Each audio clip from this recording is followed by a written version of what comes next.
ఎక్కడి నుంచి వచ్చారండి? రత్నాల చెరువు నుంచి వచ్చారు. ఎన్ని రోజుల నుంచి మీరు పోరాడుతున్నారండి మీ పట్టా కోసం? చిన్నతనం నుంచి అండి, 43 సంవత్సరాల నుంచి మా అమ్మ వాళ్ళు పట్టా రాకుండానే ఇదైపోయామని ఎంతో బాధపడేవాళ్ళు. మా చిన్నతనం నుంచి పట్టా వచ్చిందనే కళ అనేది మాకు ఇప్పుడు నిలవేరింది. అంటే ఇన్ని రోజులు మరి గతంలో పనిచేసిన ఎమ్మెల్యేలు ఉన్నారు. ఎమ్మెల్యే మా మొహాలు ఇంకా చూసిన వాళ్ళు లేరండి. ఈ గారు వచ్చినాక లోకేష్ గారు అంటే ఎలక్షన్ టైంలో ఆయన వాగ్దానం చేశారు. వాగ్దానం చేసిన ఇంత త్వరగా రావడం మీకు ఎలా చేశారు, కానీ నిలబెట్టుకున్నది ఈయన ఒక్కడే. ఎందుకని?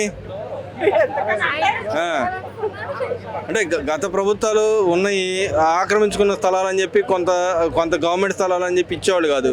ఈ గవర్నమెంట్ అసలు అలా ఎలా ఇనిషియేటివ్ తీసుకొని ఇచ్చింది అంటారు?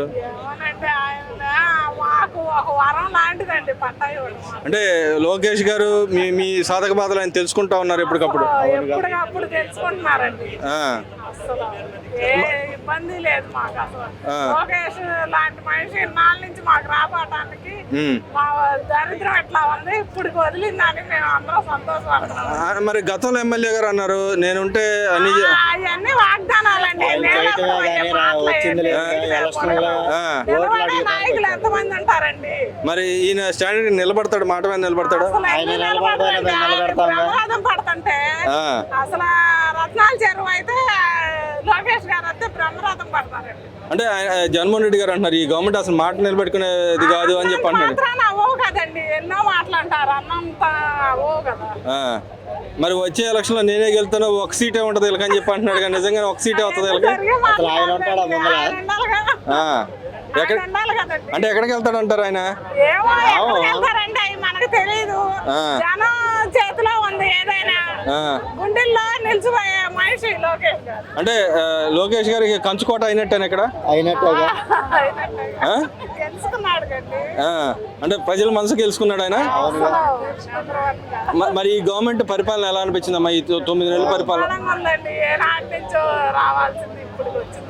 అంటే గత ప్రభుత్వానికి ఈ ప్రభుత్వానికి తేడా ఏం కనిపించిందమ్మా నీకు? అసలు అమ్మఒడి లాంటిదండి ప్రభుత్వం. అదేముందండి, ఏదో గాలి మాటలకు గాలి. మరి ఆయన అంటున్నాడు, ఇప్పటికే అంటున్నాడుగా వచ్చేది మనమే, 3 ఏళ్ళలో మనమే ఉంటాం. ఇప్పటికీ ఈయనే ఉంటాడండి. అంటే ఉంటారండి. ప్రజలను గెలుచుకున్న వాళ్ళు ఎప్పటికీ నిలబడతారు.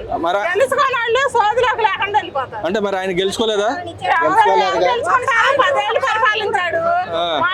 చూసాడా ఆయన?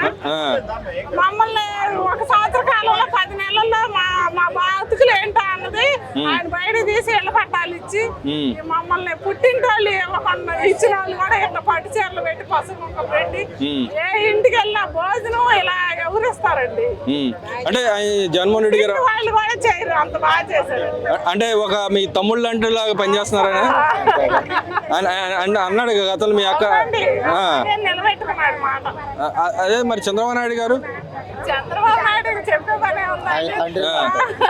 అంటే ఆయన ఇక్కడ సొంతంగా ఇల్లు కట్టుకోబోతున్నాడు మీ దగ్గరలోనే రాజధాని ఏరియాలోనే. ఎలా అనిపిస్తుందమ్మా మీకు?